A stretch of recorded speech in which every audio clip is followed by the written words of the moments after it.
All right, welcome back to another episode of Modern Cyber.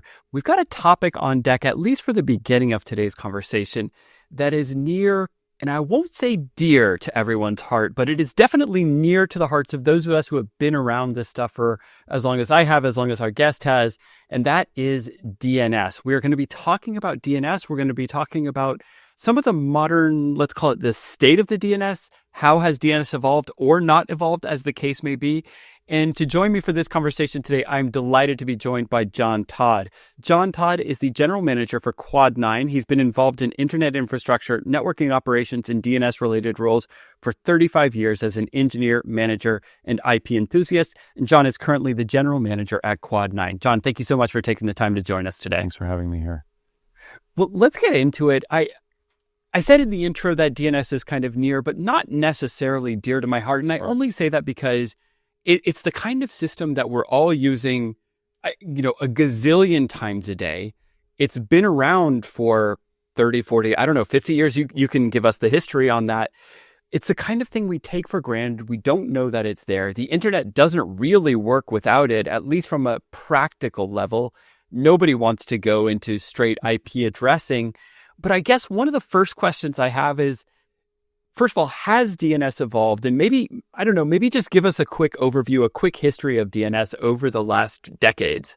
Last decade. So I'm going to skip the most early parts of the DNS. I'll mention that, like the Etsy host file, right, where people would actually move files around containing all the names that mapped all the IP addresses of things. So we moved away from that. We moved to DNS, which is a distributed architecture. And you're probably familiar with, everyone who's got a domain name has an authoritative name server operator. They have essentially the canonical phone book of what the names are that map to addresses or services. Using addresses is becoming a little bit out of vogue. It's actually services. The DNS is doing more than just name to IP address mapping these days, and I'll get to that in a second. And of course, then every device on the internet, almost, I'll say not every transaction, but 99.99% of all transactions start out with a DNS request. Like, where do I want to connect to the service, and how do I get there?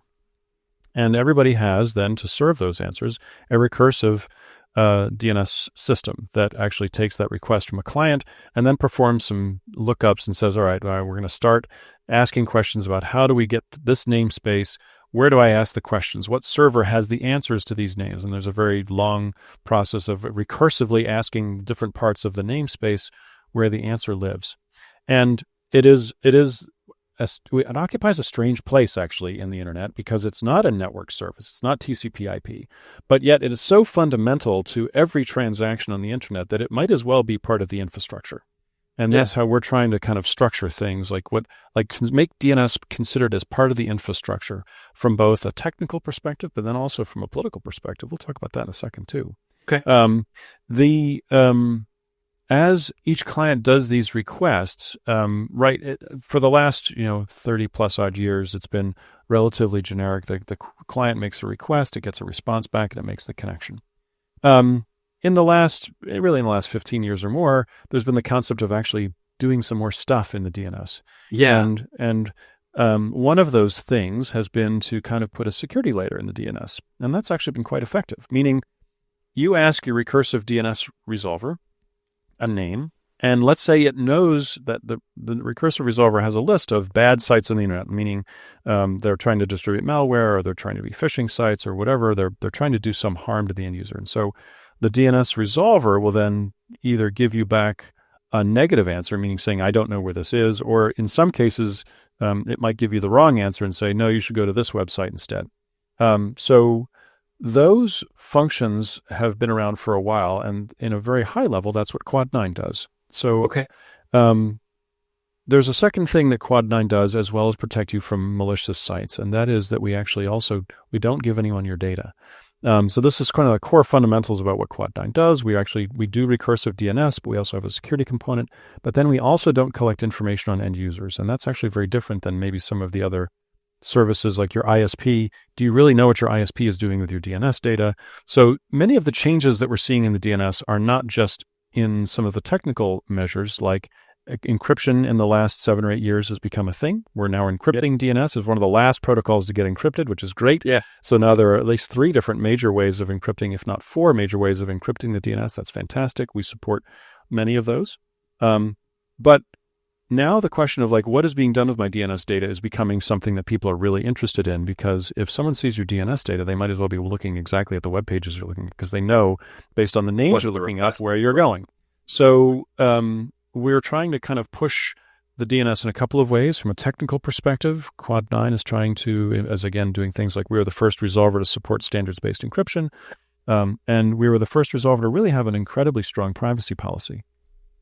So our organization is based in Switzerland as well, kind of put our money where our mouth is, where if we don't adhere to the privacy policy, there are actually criminal charges that get brought against us. So that was a reason for going to Switzerland, because we have to comply with those privacy issues. And we're really trying to push that ethos into other people's thinking. Like, you should be asking what your ISP does with your DNS. And if you don't like it, you can go to Quad9. We're not trying to control the world, right? We're a nonprofit, but we're really interested in getting everyone to have better delivery of DNS data because of privacy, because of security components. So the changes that have happened, as I said, encryption has happened to a relatively standardized protocol that's really been untouched for a very long time. And around 2017, 2018, encryption started to happen, and now there are several different significant encryption protocols. Privacy has become an issue. People are really interested in, okay, what are you doing with my DNS data? And who's collecting it, and who sees it, and why? And then, performance improvements and kind of incremental additions onto the DNS protocol itself are starting to happen, which are interesting, but far removed from, I would say, the end user's view, but they are interesting nonetheless. Something like discovery of encryption protocols and discovery now of services. And there's some new things that are coming up from the IETF, which have some real interesting promise to them. Awesome. Thanks for that. That's a great overview and a great summary and introduction. There's a few things I want to dive in there to make sure I understand them correctly. Number one is you said something there that I want to make sure that is crystal clear. And our audience has a lot of, pretty technical people. So you mentioned that, DNS is not TCP/IP, but my understanding is that DNS kind of runs over TCP/IP. Is that kind of fundamentally incorrect? Is there a DNS without TCP/IP? No, there is no DNS without TCP/IP.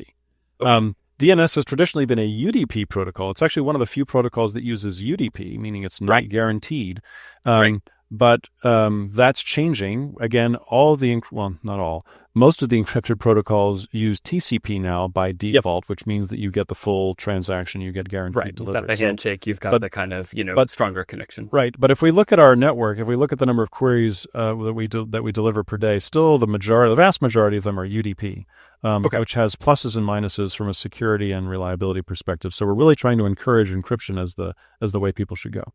Okay. And I mean, it's been a long time since I've been hands on a firewall. Thank goodness. I don't miss those days at all. But I always remember, DNS, port 53, and UDP protocol, presumably. And it was one of those services that you kind of always had to leave open to 0.0, right? And make it publicly available. Yep. People just really get to DNS. Yep. Yeah. And so there's a couple things that I also want to understand. So you mentioned that, kind of DNS has evolved into being more kind of, let's say, serving services or serving lookups for services as opposed to IP addresses. What's the distinction there? Because when I think about services in a lot of context, I understand that there is, let's say, an API that I'm calling, or there is a third-party external component that I'm calling, and that is a service, or let's say within a Kubernetes cluster or something like that, that's a service. But I still tend to kind of logically equate in my mind that is a DNS lookup to an IP address. It might be temporary, or it might be like local to that Kubernetes cluster or something like that. What's the distinction that I'm kind of missing there between a service and an IP lookup there? So it does both. It actually still does IP lookups. At the very end of the process, you're still doing a name to an IP address mapping. But to give you some ideas of what else the DNS can be used for, and this has actually been around for quite some time, there's what's called an SRV record, or service record. And that simply says, for this domain, let's say for example.com, I'd like to know what the mail servers are for example.com. And you can ask the DNS about a mail service record, and it'll send back to you a list of mail servers. Classic MX records. Well, but it's more than that. So let's say you don't want web servers. Let's say you want, mail servers. Let's say you want web servers, or let's say you want SIP servers, like voice over IP servers. So SRV records can contain any of the standard service names that you're sort of familiar with, like SIP or mail or web, or basically any internet service. You can actually embed that into the DNS. frankly, that hasn't been a really popular protocol to use, although it is interesting to see some of the Kubernetes stuff that is starting to push service records back into the DNS because of the concept of automated discovery of services. But SRV records are something that I think has been underutilized in the DNS, and we do see some more use of it. But it says that for a particular zone, a particular name, there may be services associated with it that you don't even know the name to, but you're just interested in tell me what the services are associated with example.com, and you can get a list of those back with SRV records. There are other. Go ahead. But that would be something like if I'm doing, let's say, an NS query type of thing, and I set my query type to service, and then I just kind of request a full dump of all the service records for that domain. Some name servers will respond and give you all of them at once. That's called an any query, and hopefully those are becoming fewer servers that are going to respond to those. I actually think there might be more, but we'll come to that in just a second. Well, there's what's called an any query, and that basically says, show me everything you can see for this zone. And those are sort of dangerous, frankly, because they're used by every scraper on the web, and every website, pretty much every website and every service online is actually getting scraped more and more, and also getting kind of cataloged and indexed and used by AI engines for training purposes and so on. So hence my theory that actually the volume of these queries may be going up. You're right. The volume of the queries may be going up, but we try it's a mild preference that people do not actually enable any queries on their systems. The reason for that is any queries basically say, show me all the records for a particular zone. And that's actually a really big blob of information that comes back. Yeah. And because the DNS is still primarily UDP based, that means you can send a very small query to an authoritative name server, and you get a really big query or really big response in return via UDP. Yeah. That allows spoofers to say, I'm going to spoof 1,000 different IP addresses, and I'm going to send the same question to the authoritative server, and I'm going to pick a target that isn't me. And so you get a multiplier. Like you send 1,000 any queries at 500 bytes a piece, or 200 bytes, or even less, or 50 bytes to a name server, and then it responds back with 3K each in response. X thousand. Yeah. So you're basically any queries are an amplifier for attack vectors, and so the so-called DNS denial of service attack. It is a method that you can start to use for that, yes. And then, responsible authoritative operators should be limiting the number of any queries they respond to, and recursive operators should be limiting the number of queries that they get. There's all kinds of different ways to defend against that. But going back to the concept of services in the DNS, I think that's actually a really interesting model, because people are starting to become less and less aware of even www as a prefix. People aren't even typing that; they're just putting in a domain name, and they're expecting whatever it is that they're trying to get to, whether that's a video call or whether it's a web request or whatever. That somehow automatically there's going to be discovery happening. So I'm encouraged to see some of that happening. But I mean, even looking at, and if you have like example.com, or actually we can use a case study, we can actually look at google.com or apple.com and look for TXT records associated with apple.com. You're going to get back a huge list. Yeah. Because everyone puts in, their identifiers for particular services as TXT records. Verification of ownership of this or that, or So the DNS is getting all kinds of stuff crammed into it, and that's not going to stop. I mean, if past behaviors are any indicator of future results. So the DNS has been getting more and more loaded with things. So it's becoming more and more critical that there is trust in the DNS, that the answers that you're getting back are in fact true, that they're not being intercepted, spoofed, blocked by somebody else. And then that the answers you're getting are confidential, meaning that no one else can see what you're doing. Yeah. And so there's two really widely different protocols that are being used for that. One is DNSSEC, which you may have heard of. Yeah. DNSSEC basically says that the answers you're getting are, in fact, the correct answers. And there's a cryptographically signed component that says, that what you're looking at is true. And then encryption protocols like DNS over TLS and DNS over HTTPS give you the guaranteed ability to say that the transaction that I have with my recursive resolver is not visible to somebody else. Right. So, and there, again, the double-edged sword from a security perspective, if you're encrypting your transactions to a recursive resolver that is not in your network, like Quad9 as an example, 9.9.9.9.9, your security people for your network can't actually see what you're requesting. So that's a downside from a security perspective. Now, from however, enterprise, right, from an organizational perspective, exactly. I don't know what the people in my company are looking up Right. and getting. Yeah. Right. So, but on the upside, if it's not your company that's looking at, let's say it's your government looking at it and trying to create a profile to prevent you from going to something that you might want to go to, whatever that happens to be, then perhaps it's an upside for you. So again, there's the question of security or anonymity / encryption is a double-edged sword in all cases, and we're having to walk that line, well, at every transaction that we do, depending on where the query comes from. Got it. So you mentioned a couple of record types there that I want to dig into a little bit, because, the services record, for instance, the examples that you gave, I think a lot of people, myself included, we would have historically said, yeah, you just use A records and C names for those things. But I get the point that you're making around, like, hey, the service thing might be a little bit better because it's a little bit more descriptive. And is it more descriptive because it's a different format of data in the record where, like, A's are very specific. They expect an IP address, and C names, again, they expect, kind of an FQDN in the data field of that. Is there like more flexibility with the service record, or is it what's different about it? Quite a bit. Service records, as I said, so I'm going down this path. I'll say that service records are not as well utilized as I'd like to see them being. So right. But this is the way they do work. Service records have the ability to be, number one, they can be changed by the operator of the zone very quickly. So you can make modifications quickly, and people don't have to remember what name that they need to go to. They just simply put in, all right, I'm looking for the voice over IP server for example.com. And then the operator of example.com has the ability to automatically change that rapidly as they wish. So there's one flexibility. Second flexibility is that you can put multiple records in there. You can say, I have preferences. Here's the first one you should go to. Here's the second one you should go to. Here's the third one you should go to. Okay. So it doesn't have just one answer. It actually can give you multiples, and it can give you them in an order that the operator of the service would like you to try them in. And can that be different for different resolvers or different geolocations? It can be different for different clients. So depending on where the client's coming from, whether it's coming from a different recursive resolver IP address or whether it's coming from a different geography, yes, you can give different answers back. So those SRV records are sort of flexible. The third thing is the SRV records also include things like ports. So you can actually tell people, okay, I don't want to just use the standard port. I want you to use an alternate port. So it is a fairly flexible model. I would love to see it used more, and it is used in some environments, as I said. Like there are components of that in the voice over IP world that are used extensively.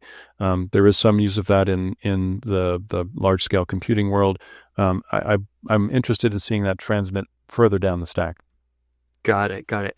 And so when we think about one of the other record types that we mentioned there, that we discussed, is kind of the text record. Yep. And I see the text record all the time, pretty much like every new SaaS service, every new SaaS offering I sign up for, it's like, oh, do you want us to be able to send email as your domain? Then you need to prove domain ownership, and you do it through this text record. And oh, do you want to, verify your identity? Awesome. We'll do it through this text record. That's the primary use case that I see for a lot of these things. What are some of the other ones that people should be aware of? Well, I'll say, first of all, an opinion piece here. Like, I'm really opposed to putting all those TXT records in the top of the zone. There, you can put service names in there. So you can put underscore and then a service name .example.com. Okay. Use that as your reference, because that way you're not polluting the top of your Apex with all these different records and making the response to some giant lump of 3,000 byte responses. So create discrete records. If you operate a service, please create a discrete record for that. So other records that we're seeing. Boy, there are a bunch. There are now some things for discovery. There's allowing basically you to say, okay, I want to know what the recursive resolver is for my usage. So that there's what's called dynamic discovery of resolvers. So there are records now for that. There are SRV records, TXT.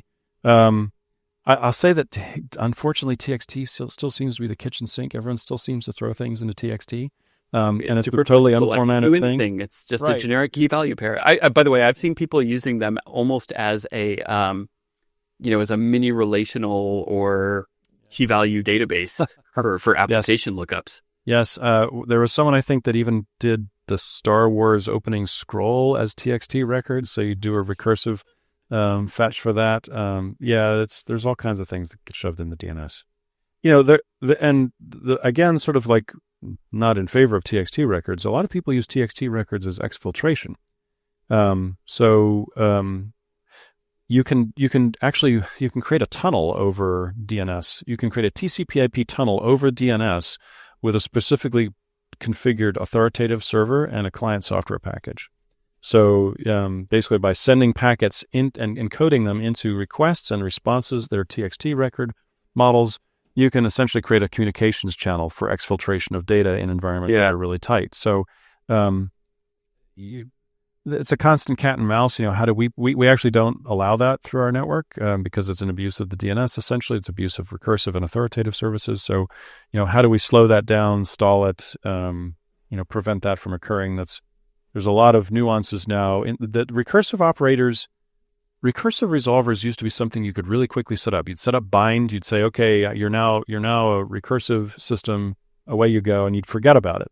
And that sort of isn't the case anymore. You need to have some reasonable expertise knowing what you're doing to set up a recursive system for your enterprise. By the way, there are plenty of great open source solutions out there which do all this for you now. But really doing it well and at scale and in a private way is becoming more challenging, for better or worse, with all these new extensions to the DNS. So services like Quad9 exist for people who don't want to roll their own. And so we're happy to take that, but we're also happy to see people using it themselves and figuring out how the DNS protocol works and doing their own deployments as well. As long as they can do that securely and safely, we're all for that. Yeah. Securely and safely, I think, is one of the key things. And I would say one of the other things around it, I mean, whether it's the security or the safety aspect, or it's just actually the accuracy. Because I find that, for many roll your own DNS implementations that I've seen over the years, and bind is probably a trigger word for some people in our audience, as it is for me, that we've all made that mistake of, I forgot to update the serial number on the file, or, oops, I missed one final dot at the end of a line of a CNAME record, and everything after that is just completely borked. So, security, safety, yes, awesome. That is a big point of the podcast, et cetera. But, the accuracy and not borking your own domain is definitely a strong argument for not doing it yourself anymore. On the authoritative side, definitely. On the recursive side, you run a little lower risk for shooting yourself in the foot. However, there is still a risk, and that we see this quite frequently. People accidentally, they'll roll their own recursive resolver, and they'll get that running, or recursive server. And what will happen is they will leave it open to the world. And so everybody can use that. And so suddenly you get scanned, of course, as everyone gets scanned every couple of minutes now, you get scanned, they say that there's an open resolver, and you'll start to see queries coming from all over the world using you for not necessarily the right purposes, right? For denial of service attacks or, just generally things you don't understand. So there are still some ways you can shoot yourself in the foot doing your own recursive resolver. But it's a little less risky than running an authoritative on your own. But it's still got lots of speed bumps now if you want to do it with the current technology. Yeah. So speaking of recursive DNS, you said that you can think about using recursive DNS as a cybersecurity tool. What do you mean by that?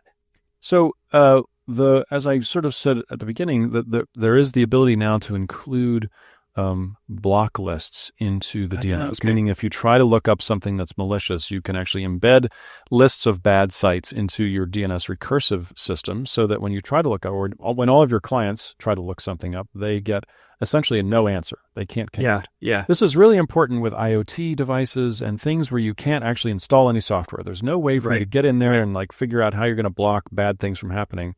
However, everything uses the DNS. So it's the only, other than TCP/IP, it's usually the only API that you have to even hope to get some kind of security embedded into devices that you don't control.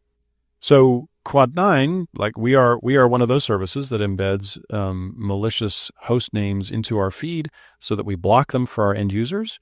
Yeah. We get that from around 30 different open and as well as commercial origins for malicious names. And that actually works out really, really well.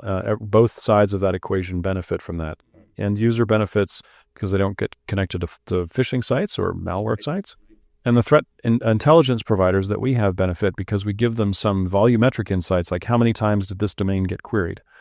so they can understand a little bit better about what exactly their threat feed does. So it works out for both sides.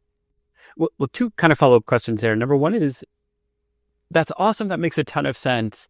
That also sounds like a continuous game of whack-a-mole. And Yes.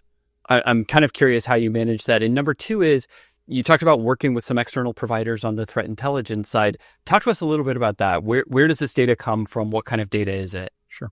So yeah, it is a game of whack-a-mole, and it's a game of whack-a-mole that's played at second by second. Speed. Literally internet speed, right? Yeah.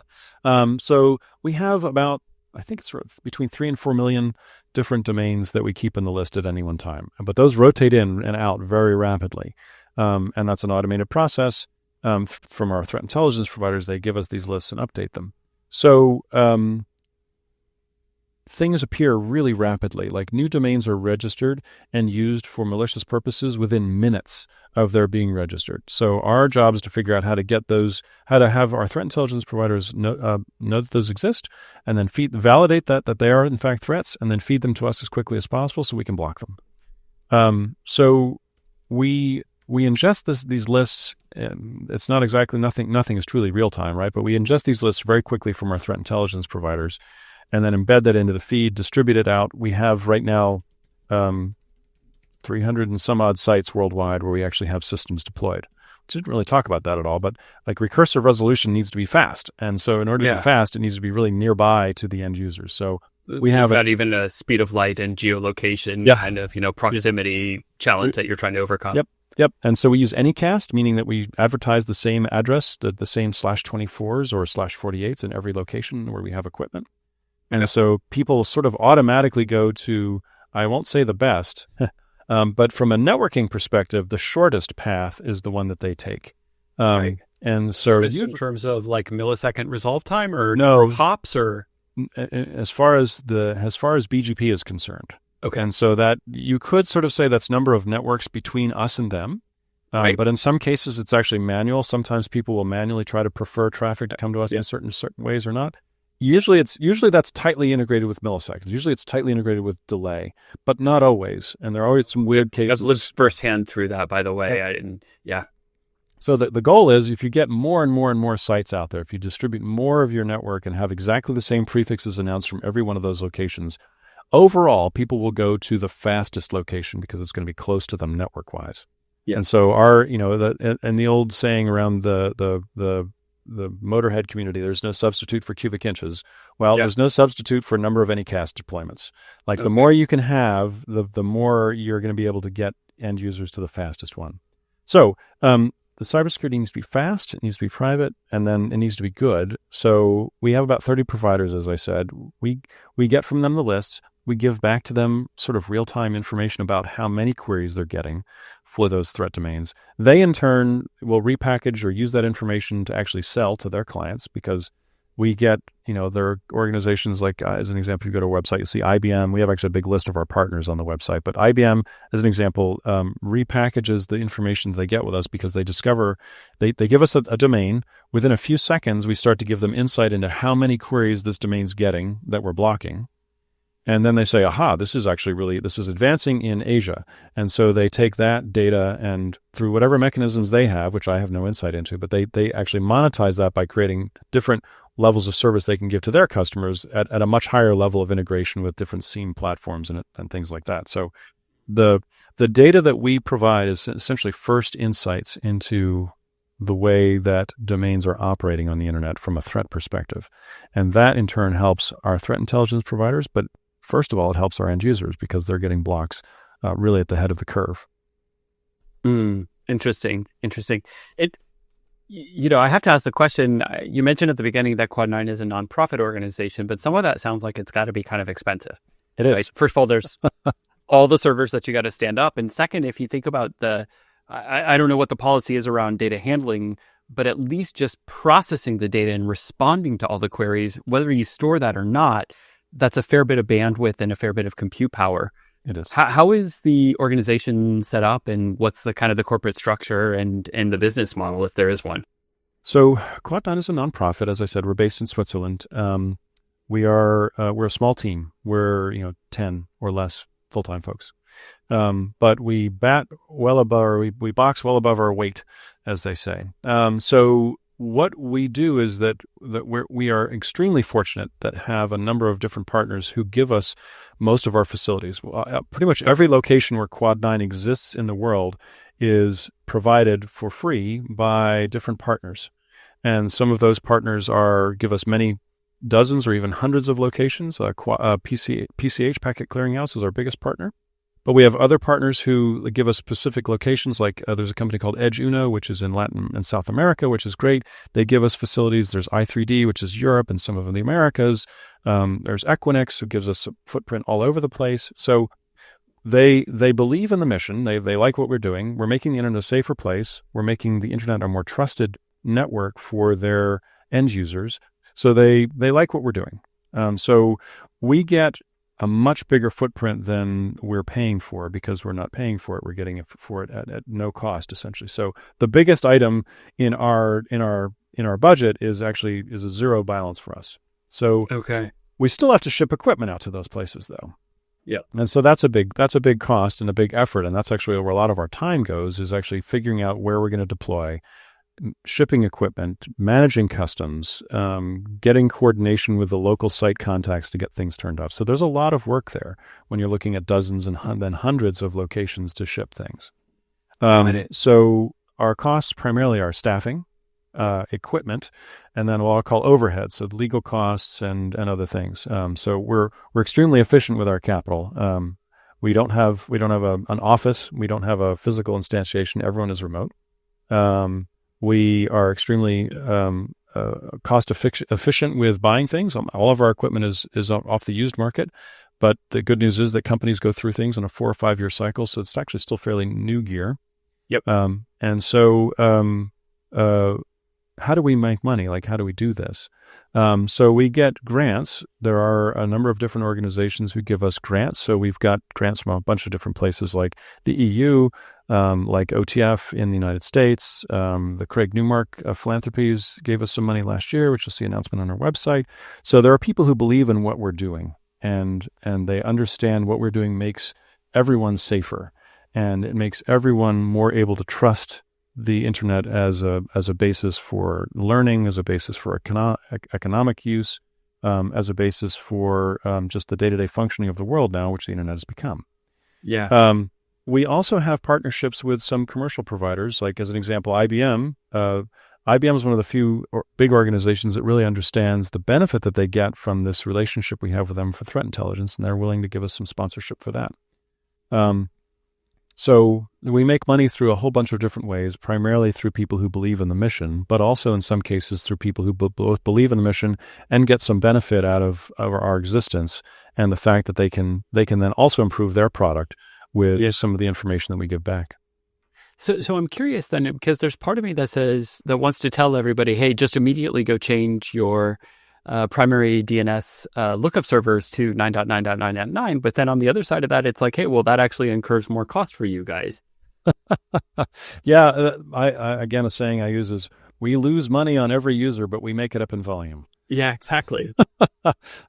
So no, we definitely encourage more people to use the platform. It is a challenge for us. But we get grants and sponsorship by continuing to show that there's value. And the way that we show value is that there's a bunch of ways, but the first one is that we continue to grow at around 2% per week. Which, if you really think about that number, 2% per week is a terrifying figure. We're relatively confident we're well above 100 million users now, worldwide. We have an extremely strong footprint in places where no commercial organizations go. Africa, we're the largest. I'm relatively certain we're the largest and certainly most distributed recursive system in Africa. But we go to countries and islands and places where there is no real commercial benefit to go. Because our goal is not commercial. Our goal is not to somehow extract money from people in some way. Our goal is to make people safer and have them use the internet more effectively. Yeah. And so that's how we show our value, is that growth. To get back to a previous question you asked, which I didn't answer, which is, okay, what do you do about all the data and the volume? There's actually a really easy answer to that, which really stymies people who try to ask us questions for audit purposes, and that is, we don't collect it. Yep.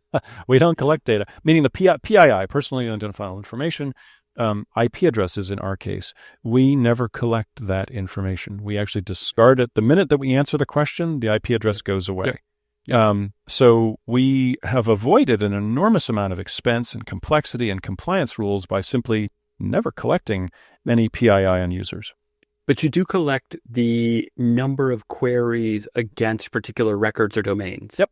Yes, we do. Okay. But we aggregate that. So we keep a counter, right? It's cheap to keep a counter.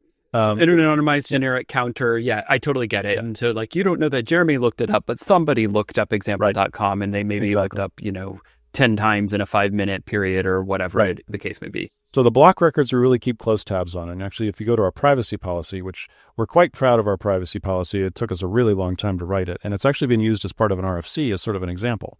But if you go to our privacy policy, you'll see all the things we collect and how we collect them. And then, again, counters are the biggest way to deal with things. Like we don't actually store anything about the end user, except for some really rolled up generics, like what country, this country made this many block queries to this domain. So it's really hard to go backwards and try to figure out anything about individual users. In fact, it's effectively impossible. But there is still a lot of work that has to be done in collecting those counters and, creating the tooling to do that at scale. And in fact, we've been very active in writing some public open source tooling to do just that, to add additional features to various platforms, so that DNS is an easier protocol to start to understand at scale, or even in a small scale. We've helped with some tools for that. Awesome. Well, we're coming close to the end of time here, and I've got a couple of questions that I want to kind of finish up on.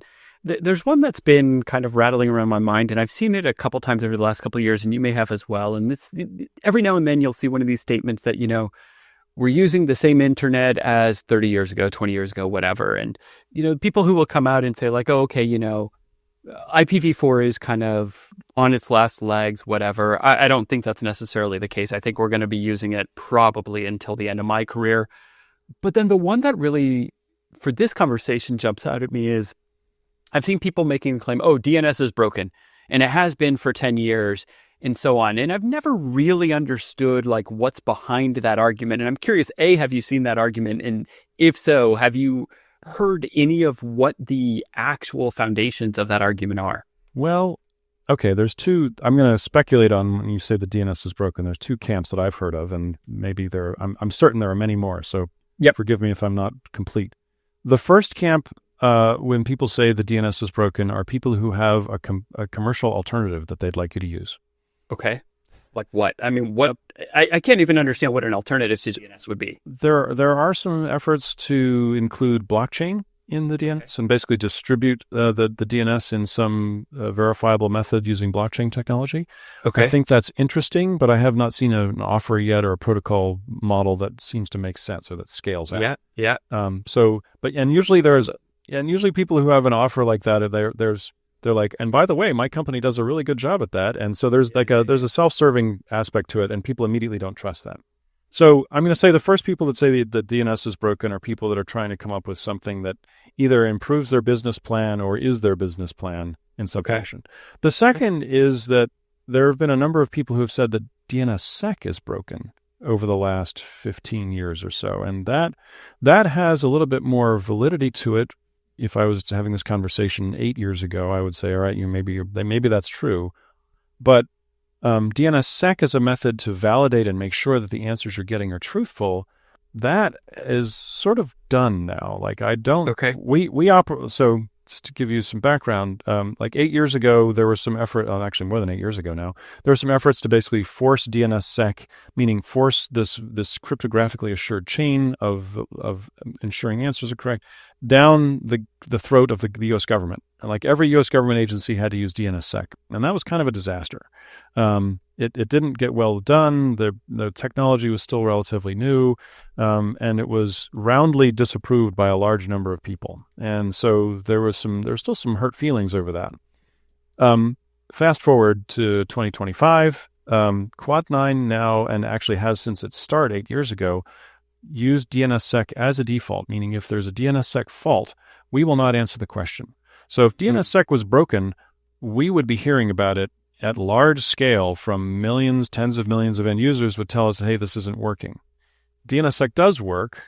It's still not as widely deployed as we would like. But Yeah. as far as being a problem, our opinion right now is that DNSSEC is stable and robust, and there may still be some nits to work out, but it does the right thing and it helps people answer questions. So those are the two things that I can come up with where people are saying the DNS is broken. The DNS isn't broken; it's working exceptionally well. And we talked about everybody who's listening to this podcast uses it a gazillion times a day, yes, and they do. With the exception of an occasional airport lounge or hotel Wi-Fi or, coffee shop Wi-Fi where occasionally DNS will fail for like a minute and you end up resetting your Wi-Fi connection, I've rarely run into cases. I've seen the odd example of being in one of these, public Wi-Fi systems or something where like only Google resolves, for instance, and you're only able to issue Google queries. And well, interesting you brought that up. What you're seeing right there is actually one of the things that personally I would like to see die in a fire. And that is because what's happening in those Wi-Fi and airports and everything, they're actually intercepting your DNS queries. The network somewhere is intercepting your DNS query and rewriting them. That's terrifying. That is imperceptible from an attack against you. But they're doing it, for your good, right? They're trying to send you to a splash page or something. But that is super broken, right? And you're just accepting that. You're saying, oh, okay, someone wants to hijack my DNS requests and send me somewhere other than where I was intending to go. Yep. Okay, let's do that. Like that's a bad model. And so I'm interested to see some of the new protocols again that are coming out for allowing that kind of thing to happen without intercepting or injecting false answers into the DNS. So I'm hopeful that in the next couple of years we'll see improvement there. But that problem you just described is a result of the DNS being an unencrypted and unsecured protocol for so long that people have just assumed that you can break it whenever you'd like and no one cares. And that really should not be the case going forward if we want to have a trusted internet. And as far as kind of workarounds for that, stuff that I've done in the past, number one, turn on a VPN. And as long as you can resolve the VPN provider, then, hey, you're no longer facing that problem. And number two is, just manually change my DNS servers, right? And kind of say, like, I don't actually care. As long as I've got a trace route that can get me to, 9.9.9.9, then, I'll just send all my queries there instead and to heck with you and your intercepted DNS queries. Yeah. That's one way to solve it. Some of them won't let you out until you somehow go through their splash page. That's another problem. Yeah. But that starts to move into the operating system layer where the operating system has to figure out, okay, I've just woken up and what do I do when I first wake up? And I've got to negotiate the route table and everything associated. And I have to figure out what the DNS server is, and do I trust the DNS server? Am I being intercepted? And there's work being done right now in the ITF to smooth that out a little bit better, because it has been a problem. And that particular case you're describing is an issue, but I would say it's an artifact of this being unsecure protocol for 30 plus years now, 40 years. Yeah, awesome. We will include the DNS haiku in the show notes. A link to the DNS haiku. I am sure you are familiar with it, John. It's always the DNS. It's always DNS. But, I've spent the number of nights that I've spent troubleshooting problems, and I think many of our audience will be able to relate to this. But I want to close out on one question that was something that you kind of mentioned towards the beginning of there, which is that, DNS has kind of gotten to almost a political level and kind of I think you called it layer 8 level. So what do you mean by that, and how should we think about it? So it's a particularly interesting time to be in the DNS. And I say that with the may you live in interesting times kind of curse model. Yeah. So as a recursive operator, we have systems all over the world in, more than 100 countries. And the DNS is becoming the last place where people can put their hands on the throat of the internet, meaning that they can block content. If you block people's ability to know that a site exists, you are effectively blocking the ability for that site to deliver content.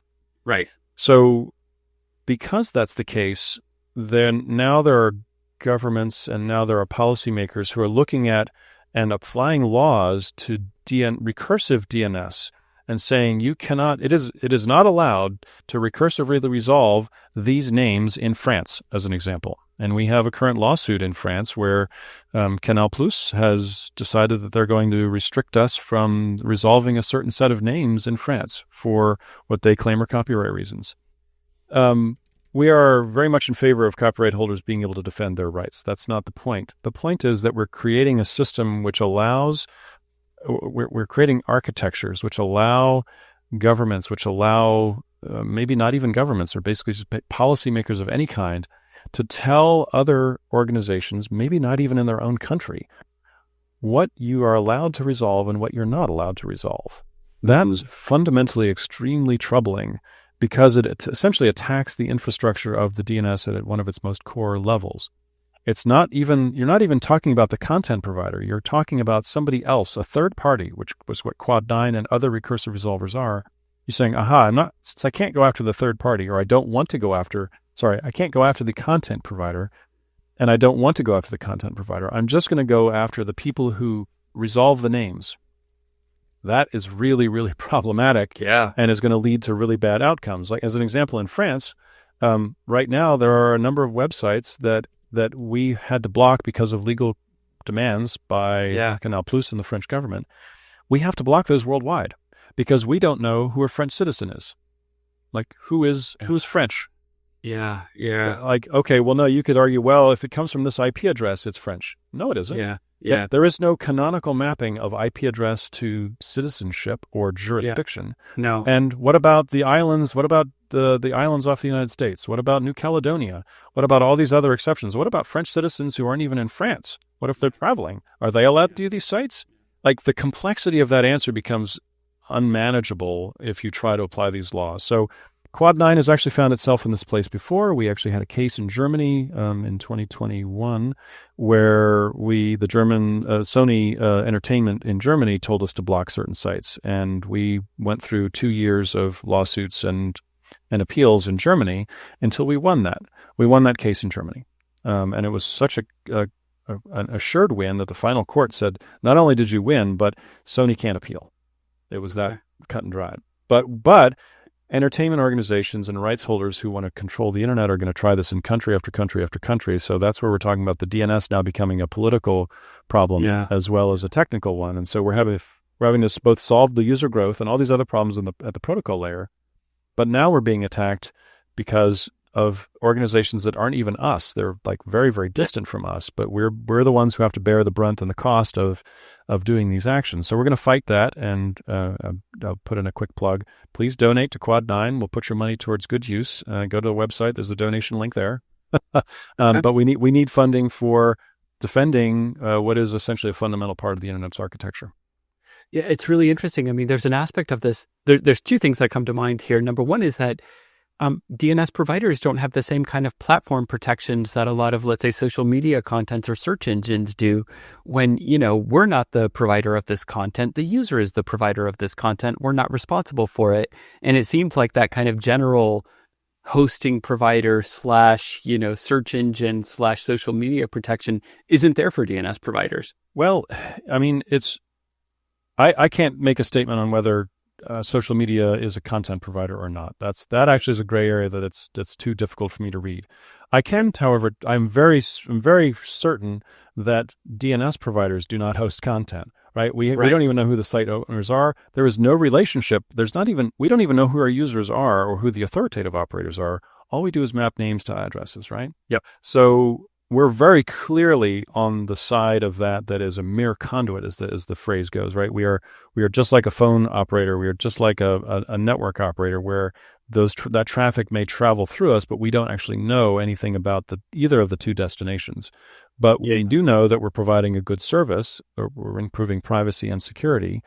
And we know that attacks like this, where people are trying to block certain sites, reduces people's trust in our service. And so that is why we're trying to get away from that. We're trying to have these governments create rules that exempt recursive resolvers from these laws, because otherwise it will be a bad outcome for everybody. Yeah. The second aspect of it, which I think is like really almost impossible, you mentioned that, hey, what about French citizens overseas and territories and jurisdictions and whatnot? I mean, I face this problem with GDPR. I'm a European citizen living in the US. Technically, my understanding is that I should have GDPR protections applied to me. But if I ever try to bring that up with a US company that is, for instance, collecting my data that is not present in Europe, A, they don't know what the heck I'm talking about, and B, they'll fight me on whether I'm actually subject to those protections or not. So I totally get the challenge there. I don't know, like, if you have any feedback to that, but no comment. I'm just saying it reminded me of that same situation. They're interesting waters to be traveling in, and by interesting I mean really expensive. And we need a clear answer. At the EU level, certainly that's the area we're most interested in, is getting the EU as an entity to say, okay. And they actually did, interesting, that the DSA, the Digital Services Act, actually has a call out in there that says that recursive resolver operators are mere conduits. However, that needs to be then translated into a rule that can be applied in each country. So we're in this gap period where that clarity isn't there. And then as the EU goes, so sort of goes the rest of the world as far as privacy. So we're hoping that I wish that were true. GDPR still hasn't really taken root here. Yeah, it's not always, but there's certainly a tendency for that, and so we're hoping to get that clarity soon, and so that again we can have recursive DNS left alone, right? That's like telephone numbers. You shouldn't constrain people from dialing certain telephone numbers, like that don't touch that. Otherwise, you can do significant really. The damage is trust. If you tell people, like, you're using the DNS, but really it's not the whole DNS. You're creating a splinter net. You're saying, okay, you can reach all these websites except for these, which are prohibited. So now you've got a bifurcated view of the internet. If you want to go to these sites, you have to find some other way to do it, and that creates again, like, unintended consequences for these people trying to create censorship. Like there are actually big negative outcomes of that, which are going to be a result. So anyway, this is a much longer conversation. I could go on for this for hours, but I know that we only have a limited amount of time, but it's a fascinating place to be, and quite busy. Yeah, we've definitely gone over time, but I really appreciate it, and I'm sure our audience will as well. This is, again, a topic that I know, like I said, near, maybe not so dear, just because of the frustration some of us have had in the past, but very near to the hearts of pretty much most of our audience, and certainly myself included, and certainly super critical for the operation of the internet that we all use every day, for every service that we use. I tell people, APIs are everywhere. You don't realize it, but, everything that you're doing online is X number of API calls. The same is true, maybe even more so, of DNS. It is just one of those critical underlying things that is there. So, John Todd, I can't thank you enough for taking the time to come on and join us today. For people who want to learn more, we'll have the DNS Haiku, as I mentioned, just for a bit of fun. But more importantly, we'll have Quad9 linked from the show notes. And for anybody who wants to learn more about some of these cases, is the Quad9 site really the best place for them to go look? It is. We've got pretty current updates there. Awesome. You can see the news section, you can see the about section, you can see the calls for donations, you can see their corporate partners. Very open and transparent about everything that they're doing over there. John Todd, thank you so much for taking the time to join us on Modern Cyber today. Thank you for having me. All right. Bye-bye. Bye.